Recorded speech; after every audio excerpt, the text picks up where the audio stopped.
30 years. That is how long this friendship lasted. Through the rise, through the fame, through the money, through everything the entertainment industry throws at people who get too close to the top. 30 years. And it ended on live national television in 8 words. And Ellen said, "I don't know, Rosie.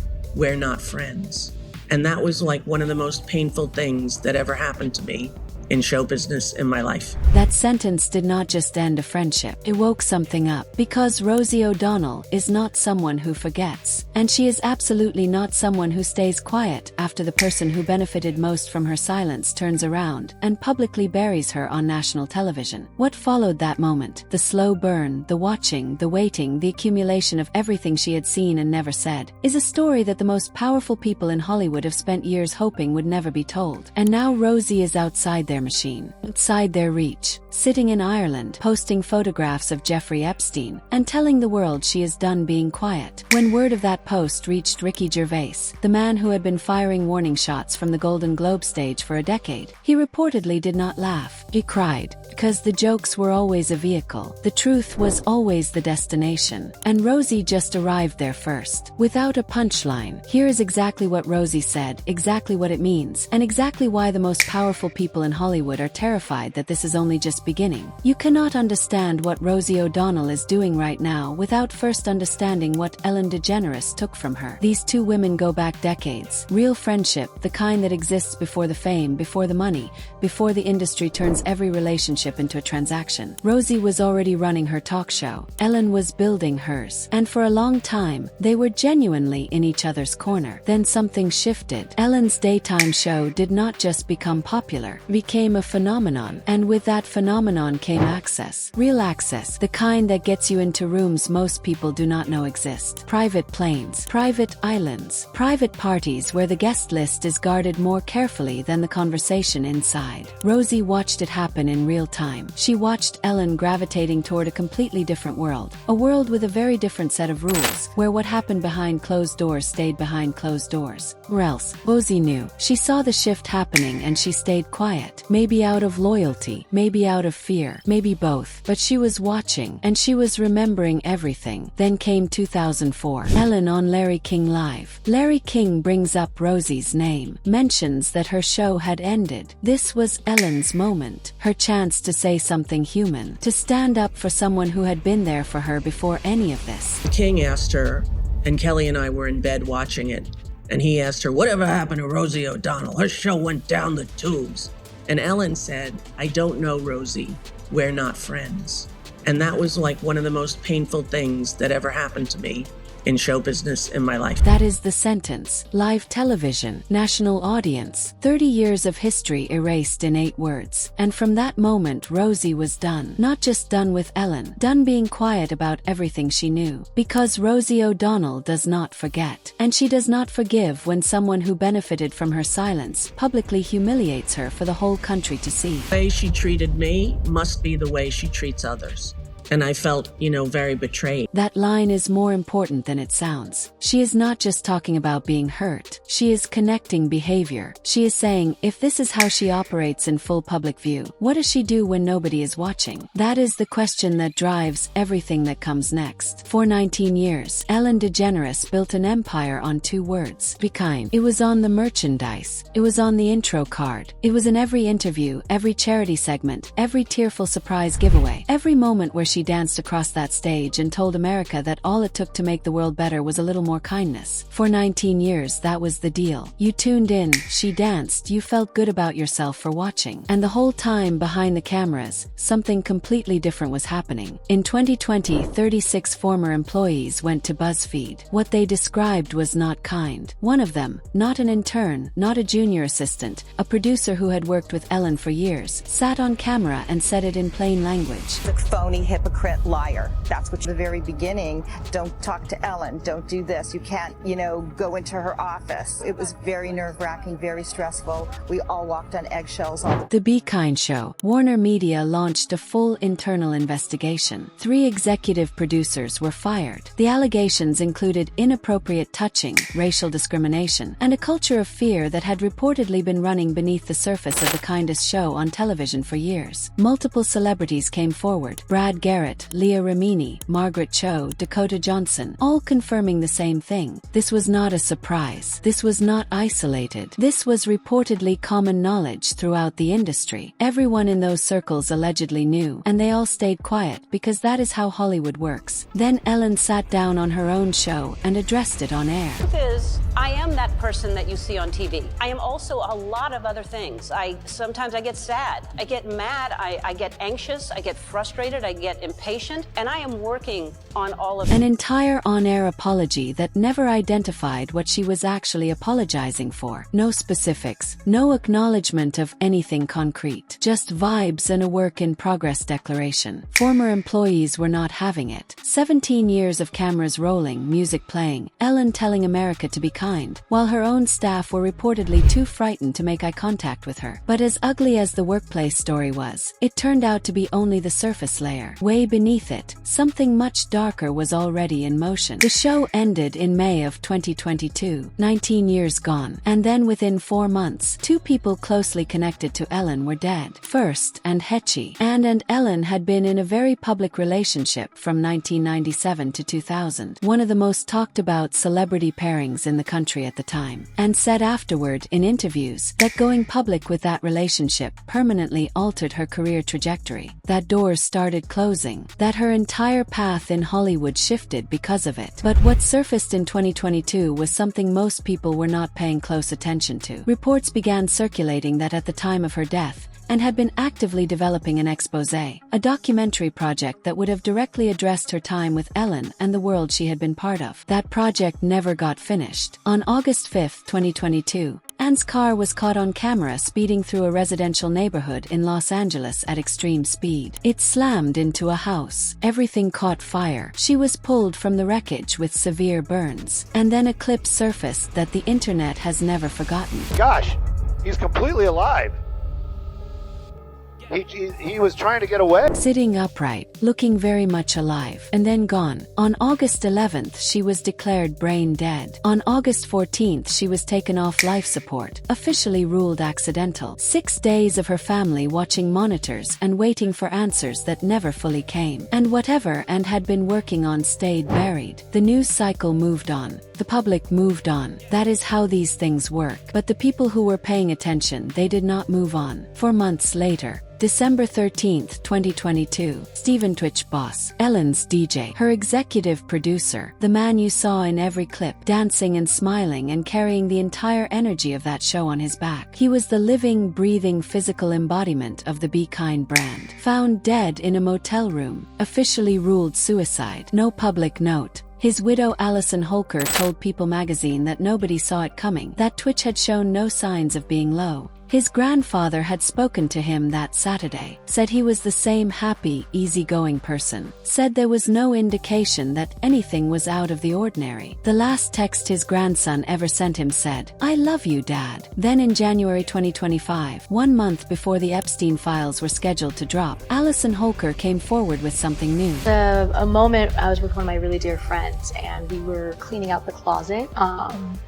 and picking out an outfit for him for the funeral. And it was a really triggering moment for me because there was a lot of things I discovered in our closet that I did not know. She said it was alarming. She said he had been self-medicating. She said she had no idea. But here is the layer that connects to something darker. When the workplace scandal broke in 2020, Ellen reportedly put pressure on Twitch to go in front of cameras and tell the world everything was fine, that Ellen was a good person, that the allegations were overblown. He was hiding so much, and there must have been a lot of shame in that. And he was wrestling with a lot inside himself, and he was trying to self-medicate and cope with all those feelings because he didn't want to put it on anyone. 2 people connected to Ellen, gone within 4 months of her show ending, both officially closed, both families still sitting with questions that have never been fully answered. And then a few months later, the files dropped, and every single one of those questions came roaring back louder than before. Before we get to the Epstein files specifically, we need to talk about the 3 men, because this section is not rumor. It is not online speculation. This is documented, court-verified, publicly recorded fact. Ellen DeGeneres was publicly close with 3 men who were each separately convicted of serious crimes. 3 men, 3 separate convictions, all involving exploitation and abuse of power. All while Ellen's show was running. All all while the Be Kind brand was at its absolute peak. Number 1. Sean Diddy Combs. Diddy appeared on Ellen's show multiple times. Their friendship was public and documented. In 2016 on her show On Camera, with the audience clapping. In September 2024, Diddy was arrested on federal charges. In July 2025, found guilty on 2 counts of sex trafficking and transportation for prostitution. In October 2025, sentenced to over 4 years in prison. Victims said it was not enough. Number 2. Harvey Weinstein. Ellen and Weinstein were photographed together at industry events. He appeared on her show. She publicly supported his projects for years. Harvey Weinstein is currently serving a prison sentence for rape and sexual assault. Number 3. Jeffrey Epstein's network. In February 2026, the Department of Justice unsealed over 3.5 million pages of documents connected to Jeffrey Epstein and Ghislaine Maxwell. Ellen's name was inside. DeGeneres is named in the Epstein documents,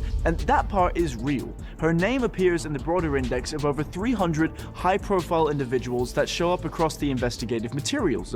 Flight logs, communications, third-party interviews, peripheral records. Her representatives say she is simply one name among approximately 300, and that context matters, technically. But here is what the media minimization machine does not want you to sit with. Access to those circles was not random. Private islands are not open to the public. You do not get invited to those gatherings unless you are known, unless you are trusted, unless you are part of something. And as of right now, we are only looking at somewhere between 20 and 30% of the total Epstein files. The other 70 to 80% are still sealed. The people whose names are in the parts we have not seen yet, they already know what is in there. Watch their behavior. That will tell you everything. JoeRogan, who has talked about this extensively, made a point that landed with a lot of people. The nice act always felt forced to him, like a performance rather than an actual personality. Ellen is like an old, but it's a rough one now. It's a rough one now because she was running Abu Ghraib in the back of her ship. And then there is the Sandra Bullock moment, the one that, looking back at it now, takes on a completely different meaning in the context of everything the Epstein files have since revealed. It is an extraction from a piece of skin that came from a young person far, far away. And they somehow figured out how to extract. It's foreskin from a Korean baby. And so we call it. I call it facial. And I think when you see how good it is to your face, you too will run to your local facialist and say, "Give me the." Looking back at it now, the question people are asking is whether they were hinting at something darker right there on live television, confident that nobody would ever connect the dots. The official story is that it was a routine celebrity beauty segment. But once you know what some people in that world were allegedly into, you start hearing it differently. You decide. While all of this was building, the files moving toward release, the names starting to surface, the panic quietly setting in, something else was happening on the other side of the Atlantic. Rosie O'Donnell had moved to Ireland, not temporarily, not for a vacation. She relocated. She built a new life there, far outside the reach of the Hollywood machine. And once she got settled, she posted a long statement on Instagram. Right there next to it, a photograph of Jeffrey Epstein. That was not casual. That was not a coincidence. That was a warning shot. Rosie O'Donnell, outside Hollywood's jurisdiction, outside their media ecosystem, outside every pressure point they normally use to silence someone, telling the world she was ready to talk. Ellen saw it immediately, and her response told you exactly how terrified she was. Because after 20 years of publicly rejecting Rosie's friendship, after that Larry King moment, after the blacklisting, after all of it, Ellen publicly shared Rosie's post with a caption. "Good for you, Rosie." That is panic dressed up as support. That is someone who knows exactly what the other person is holding, and is desperately trying to get ahead of it. But it was too late. The files had already started dropping. Ellen's name was already in them. The dots were already being connected. Right away, there was a different culture about celebrity. Broke my heart to be in a business that creates and sells those lies for profit. You know, it was very heavy, to tell you the truth. That does not sound like someone talking about the industry from the outside. That sounds like someone who was deep inside it, who saw it up close, who watched it happen, and who could not unsee it once she did. And she has made it absolutely clear she is not going back to being quiet. The beast we're fighting is not just that round guy in an orange spray tan. It's a big cabal of powerful white men. And it's time to... She is not just talking about politics when she says that. Anyone who has been following this story closely hears something far more specific in that statement. Now here is the layer that most people are not talking about. Ricky Gervais, the man who stood on the Golden Globe stage in front of 200 of the most powerful people in the entertainment industry and said exactly what 200 million people watching at home had been waiting for someone to say. I pander to the 200 richest people in the room, or the 200 million people watching at home who aren't winning awards, who aren't millionaires. For years, Gervais used comedy as the delivery mechanism. The jokes were the weapon, standing on that stage in 2020 and saying, "Jeffrey Epstein did not kill himself," out loud at the Golden Globes, directly into cameras broadcast worldwide, while the room went ice cold. He did not flinch. He did not backtrack. But here is what people are now saying. According to sources familiar with the situation, when Rosie's Instagram post dropped, the one with the Epstein photograph, the statement, the declaration that she was done being quiet, it reportedly reached Gervais almost immediately. And his reaction, by all accounts from those who know him, was not what you would expect from the man famous for smirking through every controversy he creates. He was reportedly emotional. Think about what that means. This is a man who built his entire public persona around being unshakable, around the idea that nothing rattles him, that he says the unsayable and walks away laughing. And the story going around is that when he heard Rosie, a woman who had been silenced for 30 years, who had watched her friend disappear into that dark world, who had carried all of it quietly for decades, when he heard her finally say it, something got through. Because Gervais had been trying to say it too, just from a different angle, just with a smile on his face and a punchline attached, because that was the only way to get it past the room. That stuff I said in the show was true. I said, oh, I'm going to write my own jokes. Right? And I thought, who do I pander to? The 200 richest people in the room, or the 200 million people watching it? He chose the 200 million every time. And so did Rosie, just not on a stage with an audience, a microphone, and a security team nearby. Rosie chose it from a small house in Ireland, with a photograph of a dead criminal posted next to her statement for the entire world to see. And reportedly, when Gervais understood the weight of that this woman had been sitting on the inside of this story for 30 years and had finally stepped out into the open, it hit him in a way that the jokes never could. The people on the inside saying it out loud. That is the piece that changes everything. While Rosie was positioning herself outside the machine, Ellen was doing the exact opposite. She was running fast and not quietly. It started with the art. I'm going to start selling some things that I consider art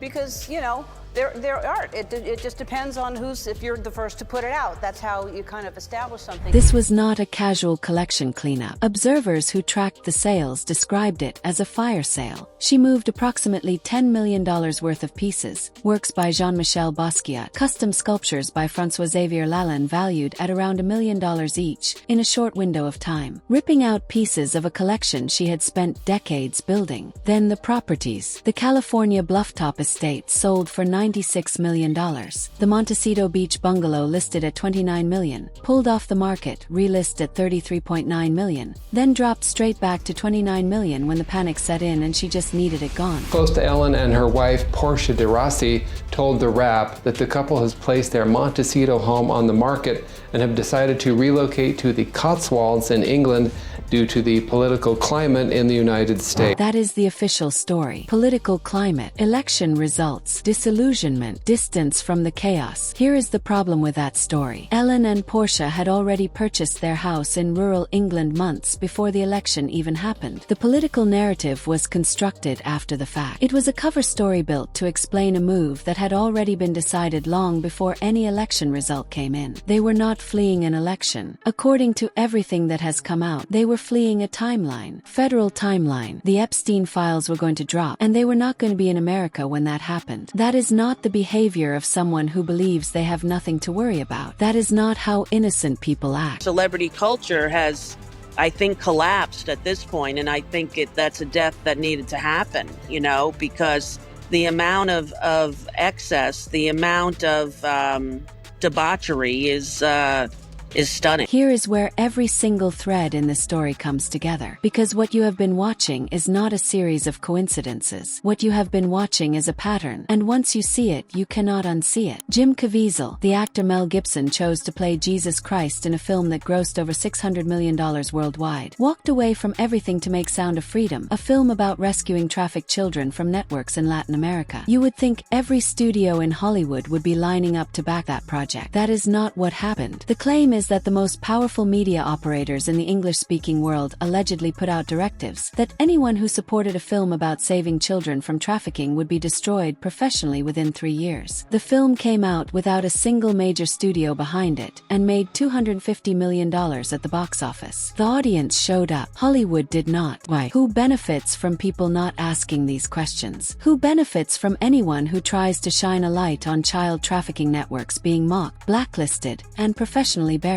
Ricky Gervais was asking that question from the stage with a smile. Caviezel was asking it by burning his career. And now Rosie O'Donnell is asking it from Ireland with a photograph of Jeffrey Epstein posted for the entire world to see. 3 people, 3 completely different approaches, all pointing at the same thing. And somewhere in a stone house in the English countryside 2 hours outside London, the woman who spent 19 years telling America to be kind is sitting in what might as well be voluntary exile, waiting to find out what is in the 70 to 80% of those files that are still sealed. And you see, like, a lot of people saying that someone who seems so nice is not nice at all. She doesn't seem nice, but that people have a very poor judge of character. She doesn't seem nice. It seems forced. The Be Kind brand is finished. The slogan, the merchandise, the hashtags, all of it is ash. What remains is the ugly reality of what the files revealed and the behavior of someone who clearly saw those files coming long before the public did. Would an innocent person sell $10 million worth of art in a fire sale? Would an innocent person dump historic properties at a loss and flee the country? Would an innocent person buy a house in rural England months before an election and then use that election as the cover story for leaving?